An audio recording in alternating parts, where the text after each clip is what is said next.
picture this, you have finally bought your dream home. Excitement is through the roof until the reality sets in and you realize that you may have just made a huge mistake.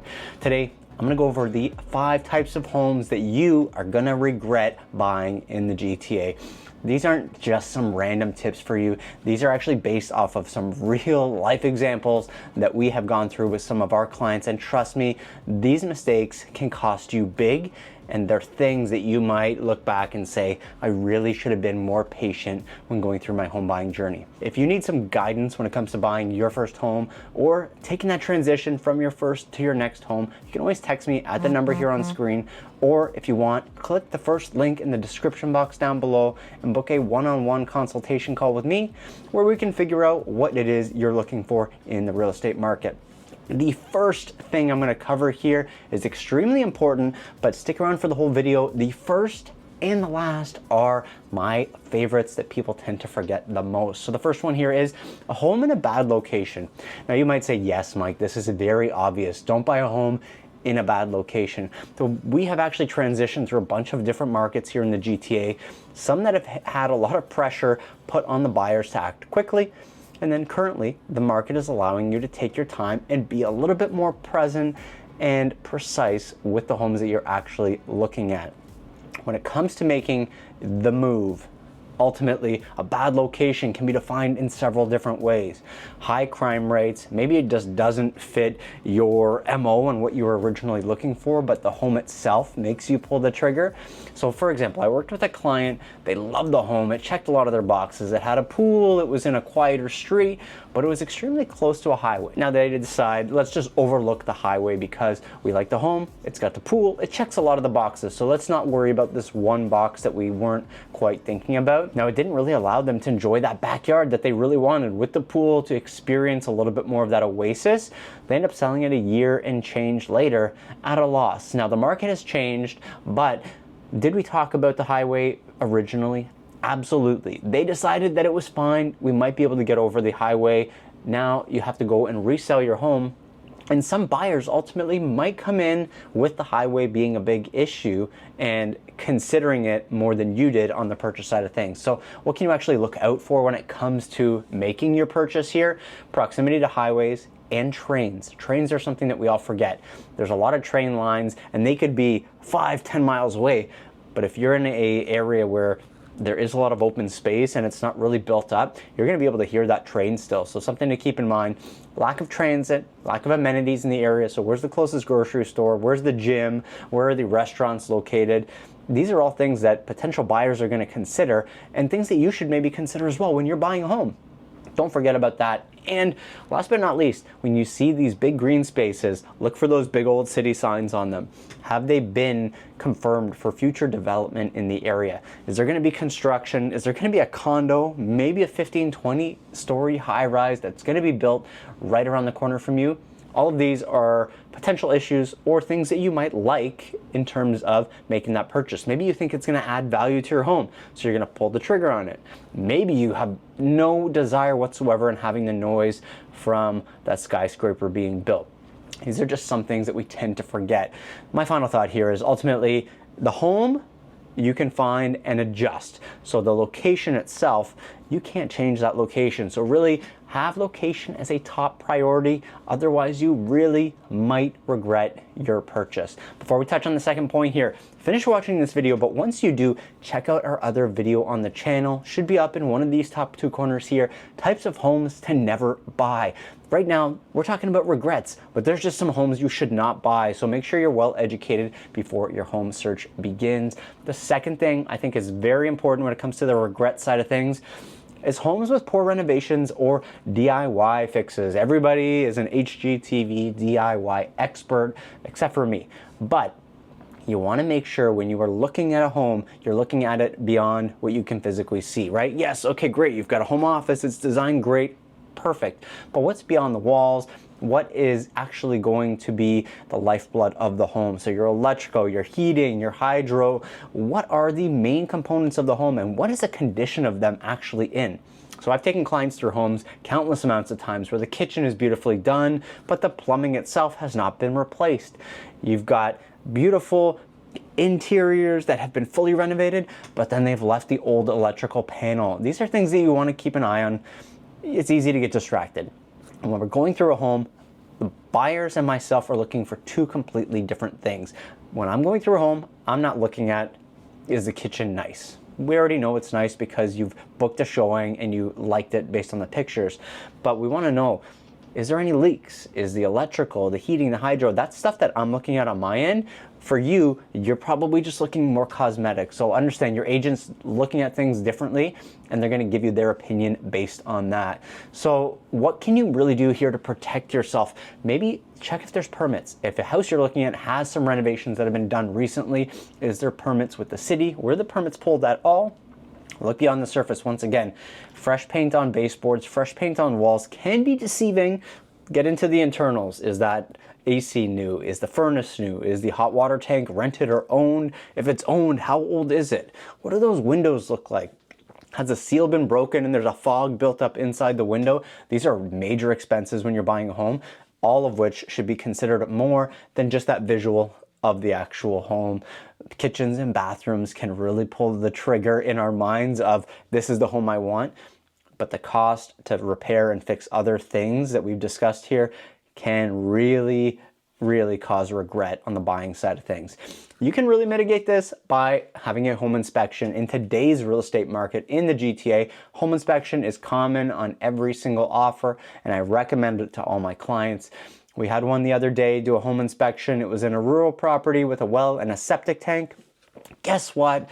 The well didn't have sufficient water flow. The septic was not the same age that we were told it was from the other side of the transaction on the selling side. So hey, we had the inspection. We were able to get out of the transaction because we protected ourselves. Always have a home inspection. It's worth every single penny that you are going to spend. Ultimately, do not let the shiny object syndrome attract you to buying something.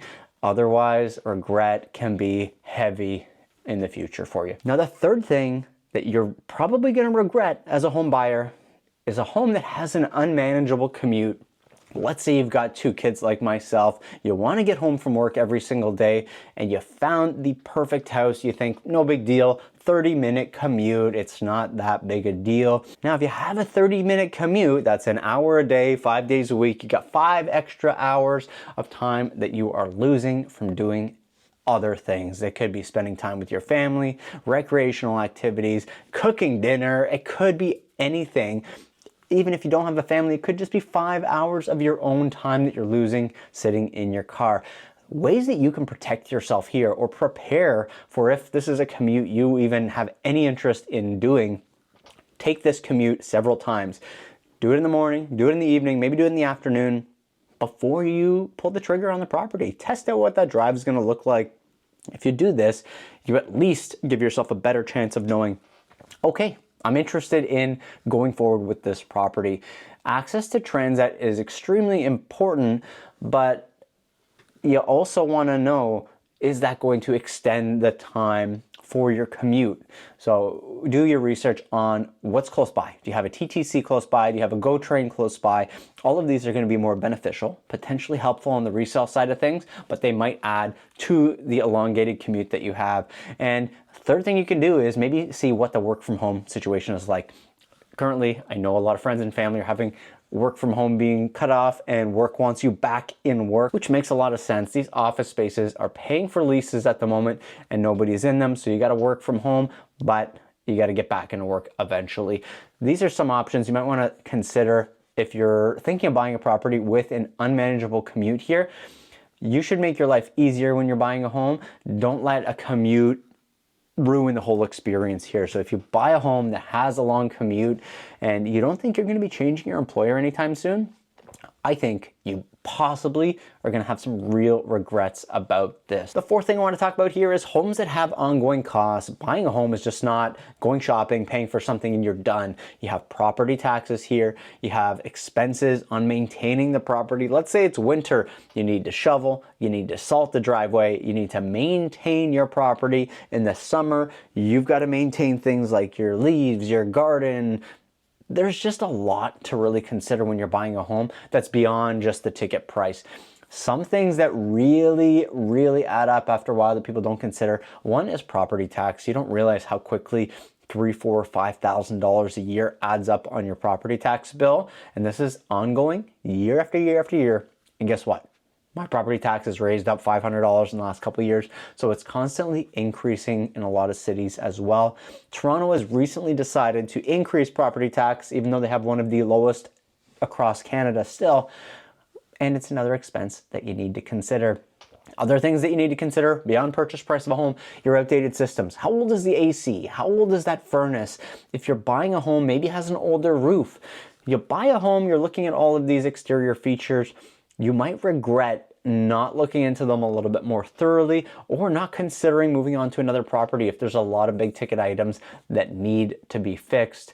Ultimately, $10,000, $15,000, $20,000 later, your regret is going to be just internal and external. You're not going to be able to hide it, and you're going to be thinking about, what did I get myself into? The third type of home here that has a big additional cost is a home with a pool. I love a good pool. I love a good pool when my clients, family, and friends buy the home with the pool. Me personally, I don't want to maintain a pool. The extra expenses are also something to consider. Yearly, are you heating your pool? Are you filling it up with water? What is the cost to open and close your pool? Maybe $1,500 to open and close the pool, your additional heating costs. Is there a hot tub out there as well? These are costs that you might not be considering beyond, hey, it would be amazing to have a pool. Let's buy this property. And then you decide a year later, I probably made a really big mistake here because I can no longer afford these extra expenses. I had a client who had bought a home with a pool, thinking it was a great feature for their family. Within 2 years, they're hit with a $10,000 bill because the pump and the heating system had failed. Now, you can do a home inspection, inspect everything, but we're in Canada here where we've got 4 seasons and things can unexpectedly become a big headache and are just unavoidable ultimately. There's not a whole lot you can do to avoid certain things, especially the property taxes, the pool maintenance. You just are going to have to live with them long term. You can, however, avoid buying a home that has some outdated things like a furnace, an AC, a roof. You can get away from that. The other two, you really can't. So affordability is a price tag, but there's always other costs to ownership that you need to really consider here to avoid the stress down the road and that major regret. The last one here, something I don't know you were even predicting I'd be talking about here, but it's homes with energy inefficiencies. So let's talk about poor energy efficiencies. Obviously, utility costs are constantly rising. Buying a home with drafty windows potentially, outdated insulation, old HVAC is going to cause you some big regrets. Now, let's be honest, the windows might look great, but at the end of the day, are they allowing a lot more draft in than you think? Potentially, yes. What's that HVAC system look like? Of course, a seller is not going to go and replace it if it's working, but you have to consider what that cost is on your utility bills.